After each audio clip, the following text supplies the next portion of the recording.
You can now set your own public portfolio in terms of an online gallery in Hukaya. To set up an online gallery, first head over to each project and click Project Info to edit the project details. If you wish, you may add a cover image of your project. Make sure to select Add to Gallery with Alias for this project to be included to your public gallery. If this is not selected, the project will still be in your account, but will not show in your public gallery.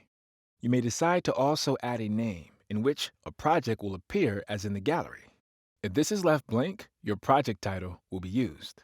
After adding all the information, click Submit to save the changes. On your dashboard, click the Gallery button on your left to view your online public gallery. You may copy the link to share your gallery with others or in your social media. With this link, anyone can view the projects in 2D and 3D, whether they have an account in Hukaya or not.